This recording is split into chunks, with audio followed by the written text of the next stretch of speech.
Donc pour moi, le travail, c'est deux mots, en fait, énergie et valeur.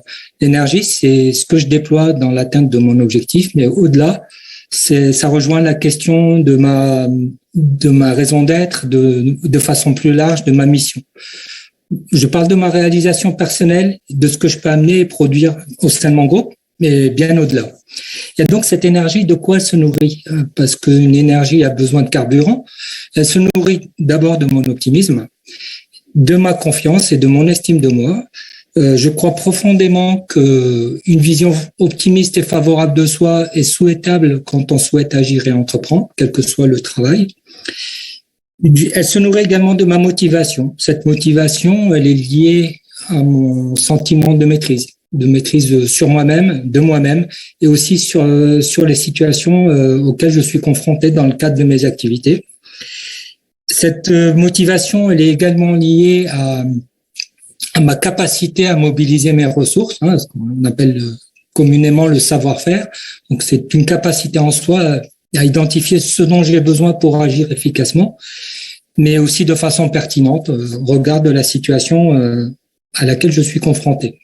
Mais surtout, ce qui me motive, c'est la valeur que j'accorde à l'activité et la valeur que j'accorde à mon travail. Et pour moi, la notion de valeur, elle est centrale.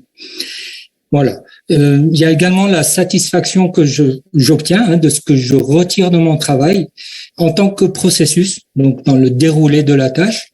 Donc, pour moi, la question de l'élégance et de l'efficacité, elle est importante, de bien faire les choses, mais également en tant que produit, ce que je produis comme fruit de mon travail. Et là, mon référent est plutôt externe, c'est-à-dire que je vais plus m'appuyer sur ce que me disent les autres et principalement les bénéficiaires de mon travail. Et là, en fait, je réfère à la personne auquel j'ai apporté une prestation et je me fie à son jugement.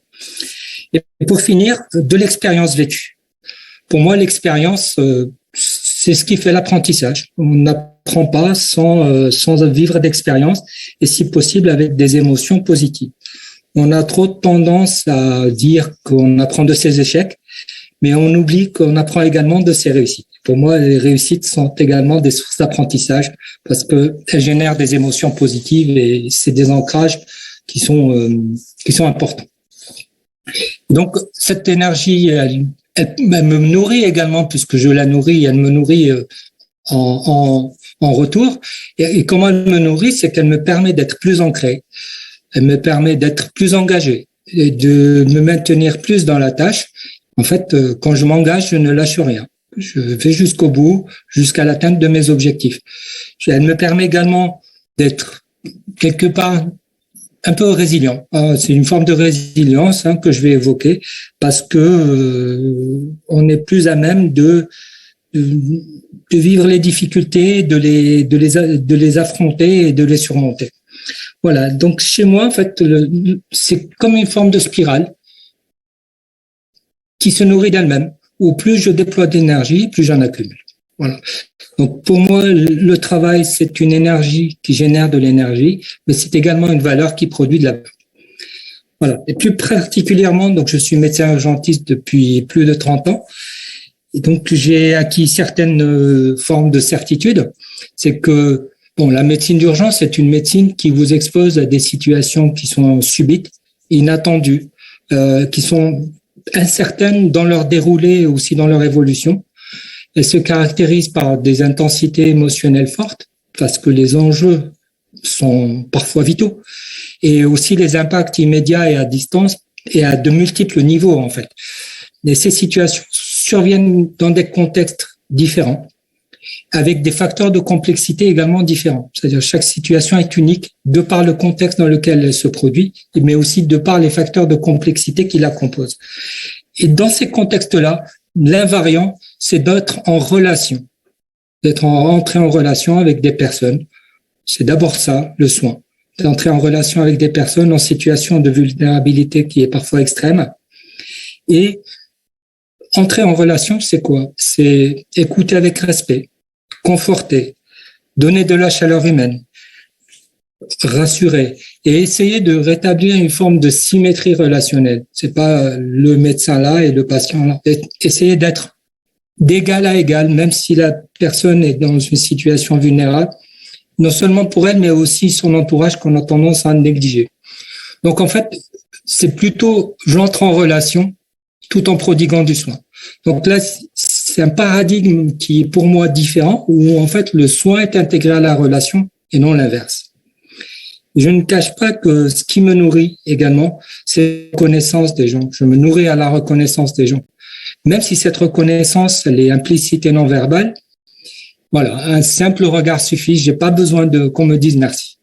Un simple regard me suffit. Je fais un petit détour par les 5 disciplines étant membre de SOL. Et j'avoue que la pratique des 5 disciplines m'a permis d'être plus aligné, plus en conscience de ce que je fais. J'ai amélioré ma perception des situations en limitant les biais, parce qu'on a un cerveau qui est biaisé. Ça ne veut pas dire que j'en ai plus, mais j'en suis conscient et j'essaie de les limiter. Je me sens plus en maîtrise dans des situations et dans des contextes incertains où je vais agir de façon plus coordonnée, plus efficace en équipe, en coordination d'équipe, où chacun sait où est sa place, ce qu'il a à faire et pourquoi il est là. Donc, il y a une forte question de sens et aussi de vision. Voilà, je rapproche ça à la vision partagée. Et enfin, je réalise, pas complètement bien sûr, les effets systémiques d'une situation d'urgence qu'on vit là maintenant, à l'instant, à cet endroit-là, les effets qui peuvent se produire ailleurs, dans d'autres systèmes, en lien avec la situation qu'on vit là maintenant. Voilà, les 5 disciplines m'ont donné plus de profondeur et plus d'ancrage dans mon activité de professionnel de santé. Et pour terminer, j'en profite pour rendre hommage au meilleur de mes maîtres, qui est le terrain tout simplement. Merci.